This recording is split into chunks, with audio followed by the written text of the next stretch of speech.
Welcome back. I have been speaking with Dr. Arvind Panagariya, the former and first Vice Chairman of Niti Aayog and, of course, Professor of Indian Political Economy at Columbia University. Thank you for your patience, Dr. Panagariya. Your arguments that we should be able to do even better in the second half are very compelling because the lead indicators, as you pointed out, tax collections, auto sales, freight, PMI, Purchasing Managers Index, both composite and services, are all showing good growth. But where we have not seen growth, and here I'm going by micros, the second quarter numbers have just come in, are still coming in. Practically everyone who caters to the bottom of the pyramid has done badly. This week, we interviewed Godrej Consumer, which announced numbers. We've spoken to Dabur, Marico, Hindustan Unilever, even two-wheeler companies bemoan that although their exports and higher value bikes are doing well, entry level is absolutely not picking up. They don't even want to look at that element, is what some people say. We spoke to a footwear guy, Relaxo Footwear. He's like in pain about the bottom of the pyramid. There seems to be a serious rural slowdown and a lack of purchasing power in the lower half of the economy, the lower middle class. Do you think that can stimulate growth? Well, Latha, in any year, even when the economy overall is booming, you will find pockets which are not doing well. So my approach is to look at more at the aggregates. And on the aggregate, I see good news generally. Okay. I'll give you two more, you named many of the other indicators. I'll name two more. One is the investment. The investment to GDP ratio in the third quarter of 21-22 was about 30%. In the fourth quarter, it went up to 33.6%. And in the first quarter of 22-23, it's 34.7%. Now that 34.7% is, as we have not seen this in recent history. If I go back about 10 years, probably there is not a quarter investment to GDP ratio has been that high. Similarly, now, the MOSFET conducts this periodic labor force survey, PLFS, and they are actually now doing it with fair regularity, the urban unemployment rates. The urban unemployment rate in this survey for the last 4 quarters has been continuously, unemployment has been declining. And the last, which is the first quarter of the 22-23, they have put out an unemployment rate based on the current weekly status at 7.6%. Since the survey started, this is absolutely the lowest urban unemployment rate that the PLFS has produced. So it seems, these aggregate indicators certainly show to me and persuade me that the fundamentals are moving actually not only in the right direction, but at a good pace. That doesn't take away the fact that in some of the parts of the economy, things are slower. But possibly they will be pulled up as we go forward. Now, I take your point about the current GCFC, gross fixed capital formation as a percentage of GDP was good. But we have been slowing for some time now, sir, from 2016, when we were 34.4% gross fixed capital formation as percentage of GDP, and the table is running as I speak. It fell to 33 and then 28% and remained at 28% for 3 or 4 years. It's clambered up, yes, to 32% in FY22, and the first signs in the first quarter in the current year look good. But if you look at the PLI investments, they're not looking very good. We have not heard any major announcement from the steels and the cements and the paints. We have only heard from renewable, very good investment announcement. Therefore, I want to ask you again, where does your confidence in the medium term lie? Because we have not really gone back to the early 2000s kind of investment rate.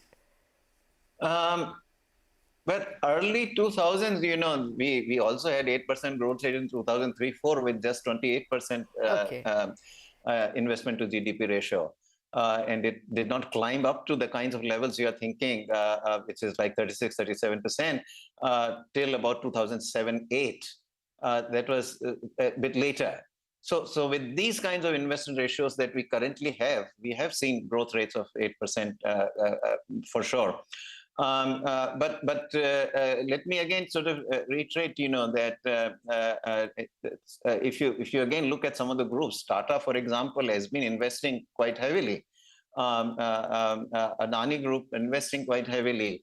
Also, by the way, there has been a massive restructuring of the economy in the last 4 or 5 years.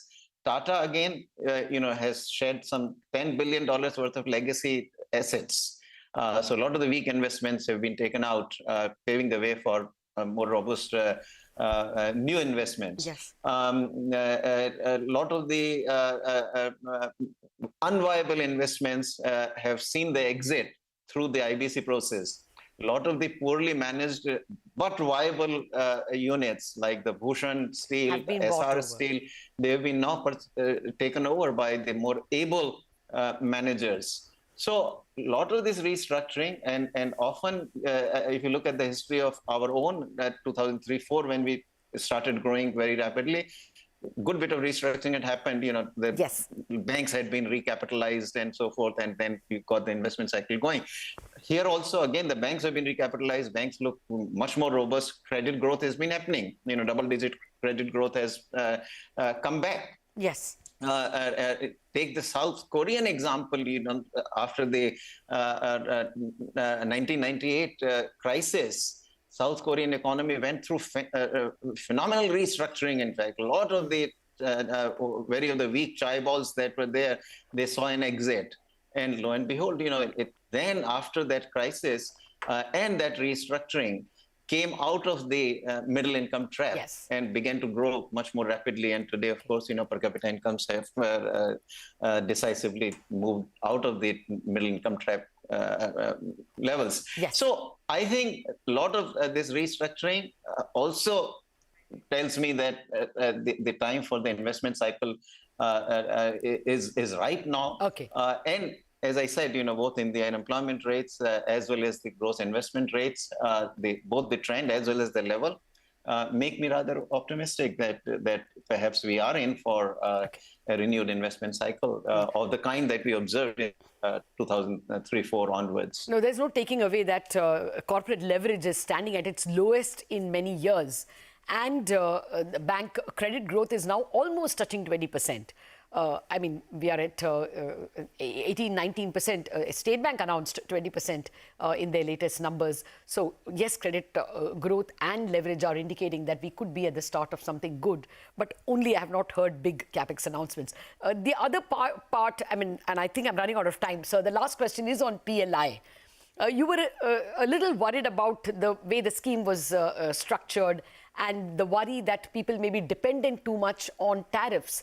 Now, the latest numbers we have from the CEA indicate that only 15% of the expected amount has as yet been invested. And the number of jobs created were expected to be, something like 50 lakhs or 60 lakhs. The number of jobs created are now standing at just about 2 lakhs. Do you think this will deliver the manufacturing promise? I think much more needs to be done. On manufacturing, we need to a hell of a lot more. And my swan song has always been that, look, we need to pay much greater attention to the labor-intensive industries. I've talked even during this visit to our largest exporter of apparel. And the impression I form is that, for instance, there has been no foreign investment coming into India in these labor-intensive sectors.